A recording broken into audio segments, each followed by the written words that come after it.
Gusto mo ba makapagtrabaho sa Taiwan? Ito yung unang requirements na kailangan mo para makapag-apply. Ganito ako nakarating sa Taiwan bilang factory worker. Unang step, requirements muna. Ako si Jules, factory worker dito sa Taiwan. Unang step na gagawin mo nga ay kumpletuhan mo muna ang requirements mo. Halos lahat ng agency priority ang complete requirements. Ano-ano nga ba yun? Una nga dyan ay ang passport. Makukuha sa Department of Foreign Affairs o DFA malapit sa lugar nyo.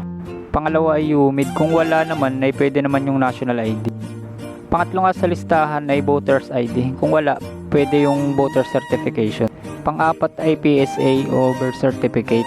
Pang-lima sa listahan ay e-reg o e-registration. Pang-anim, PU certificate. Online din ipapaprint mo na lang. Pang-pito ay NBI clearance.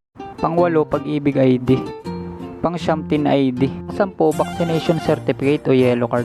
At panghuli, Senomar, para sa babae na 25 pataas na single. Pero depende pa rin yan sa agency kung hahanapin sa inyo. May mga agency na humihingi muna ng Xerox copies. At kapag selected ka na, saka hahanapin ng original documents. Tip ko mga boss, kayo na gumawa ng e-reg at PIOS para makatipid din kayo. Kung gusto nyo part 2, paano ma-select sa agency, comment lang kayo. Good luck sa inyo, kahit saglit lang ay okay na mga boss.